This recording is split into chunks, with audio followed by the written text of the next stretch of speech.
Hey girl, hey. I am going to do another live video podcast. And so I'm hopping on here to get that going. So I'm Lindsay Dollinger with the Social Selling Sisterhood, if you are not familiar.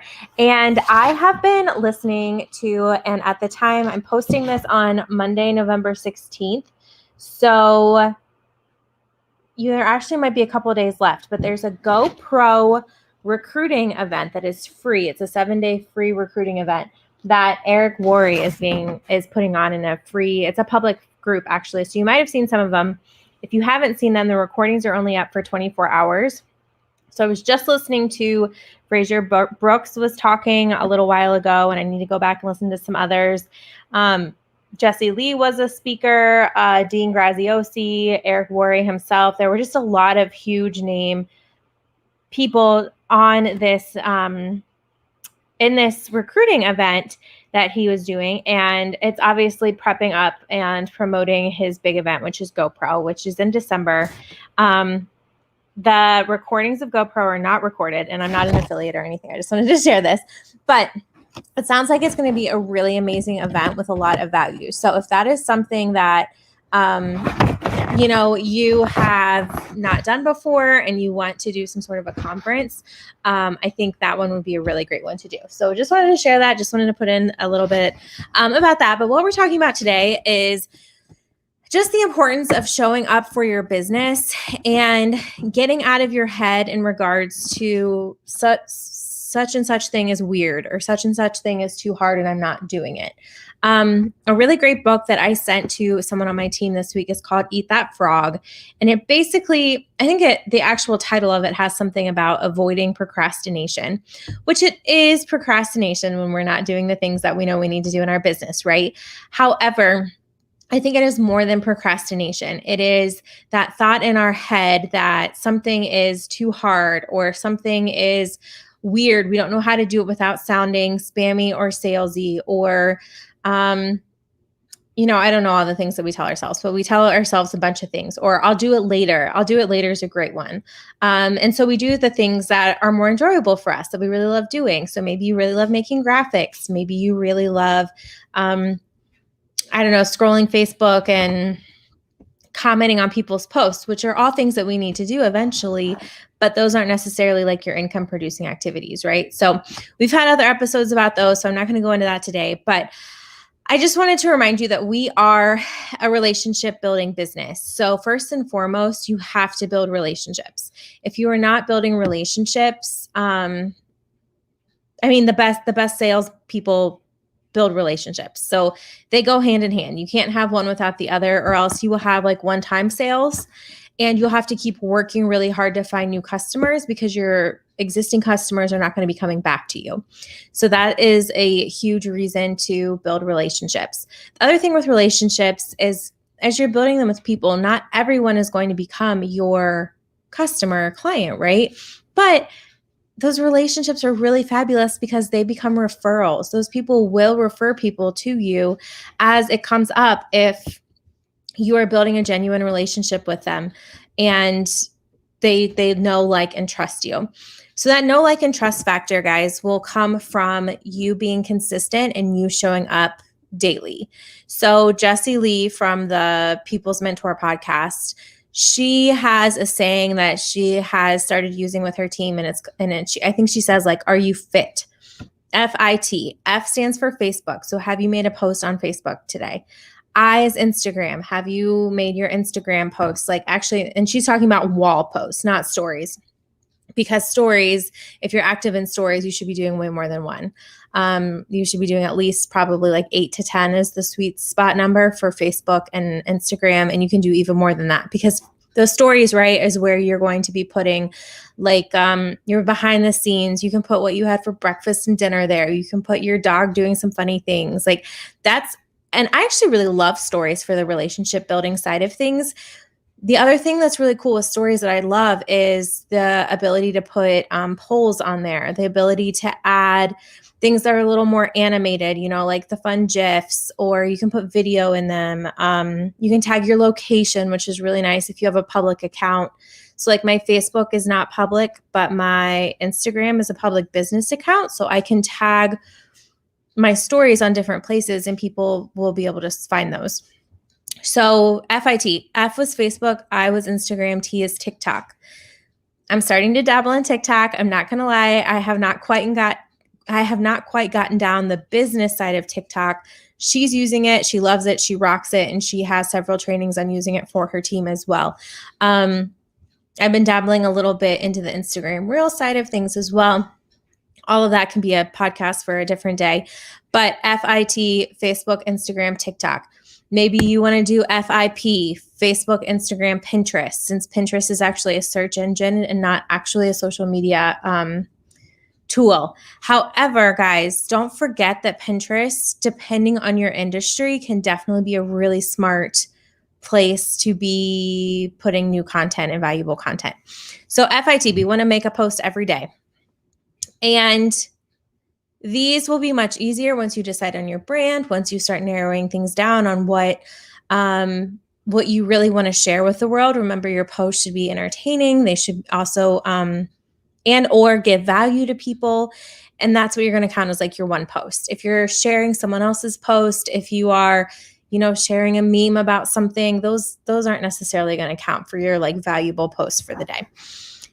So I hear a lot, even from my own teammates, that they don't want to share that they're even a stylist with our company, or they don't want to put the name of our company on anything, which I'm all about building your own brand, and you are not your company. 100% you are not your company. However, I'm not a big fan of the attraction marketing where people have to like guess, and you ask people what company they're with, and they're like, "Oh, I'll tell you after you watch 10 videos." Da, da, da, da.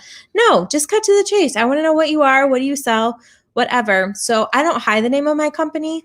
But I've had some stylists on our team mention that, they don't want to share about the business opportunity. They think it's spammy. They don't want to do business blessings. They think it's spammy.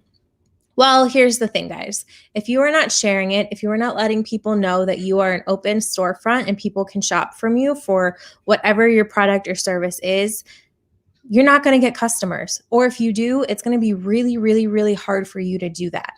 I'm not saying that every post on your Instagram or your Facebook or whatever needs to be about the company you are with. That is definitely not the case at all, and that's not what we're going for. But you need to be sprinkling it in your posts. Like, it needs to come full circle somehow. And again, not every post, but at least 20% of your posts need to mention your opportunity or your business in some sort of way.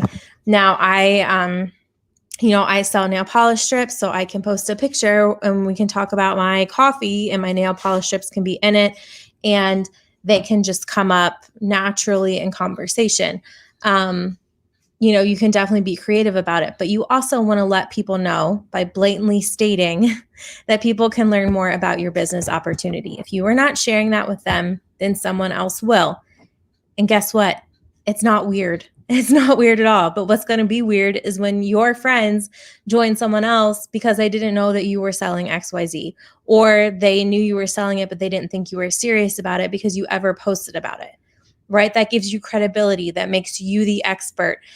People know that I have been with my company for almost 3 years now. It's been over 2.5 years. They know I'm not going anywhere. They know it's safe to sign up with me because I share about how I provide all this amazing leadership training and all these opportunities, and there's so much support, and you're never going to be alone. I shout out the people who are on my team publicly so other people can see it. Does that mean everyone's going to join me? No. Like, people will see it and keep on scrolling, or people will see it and say, that's awesome, good for you, that's not for me. And that's totally fine. But you need to find a way to do those things in a non-icky way, which people shout out stuff all the time. Do you think it's weird when your friends say that they got engaged on Facebook? No, it's not weird. Right? It's not weird when people say they got a new job. It's not weird when they say they got a promotion. It's not weird when people say they got an award at work. It's not weird when you get a new dog, or you post something that your dog did really funny, or, it's social media. It is to be social. And it is weird if you are choosing not to use it to its fullest potential. Going off of that, because we are building businesses on social media, we use it a little different. We do it a little different. Before your time in your social marketing business, I'm sure you didn't go on and like, how many friends can I add today? How many new connections can I make, right? No, we're not doing that. But we are using social media as a tool for us for our business because it is an amazing gift. People built direct sales and network marketing before social media. But I can tell you what, I know I wouldn't have time to do that, right? One of the amazing things with building a business with social media is all the time freedom that you are able to have while still building a business. So, choose your weird. Is it going to be weird for you when your friend joins someone else because they didn't know they could join you? Is it weird for you to sit and wait for your paycheck to grow with you not doing anything? Or is it weird that you make a post about your business opportunity and people can join you on a call to learn more about it on Thursday night? So choose your weird, choose your hard. Some things that you can do to find some new people. So I did an amazing podcast. It was something along the lines, the title was your cold work. Finding more people in your cold market when you've run out of your warm market. So like your warm markets, your family and friends that you talk to all the time. Your cold market are people who don't really know you. The relationship maybe is not super strong. So some way to get some more people into your cold market, and then you can move them from your cold market to your warm market. These are some things that I mentioned in my other podcast, but I just want to remind you, get into groups. Find some groups. There are groups out there for literally everything. Literally everything. Like, I don't even know. I'm probably in like 1,000 groups at least.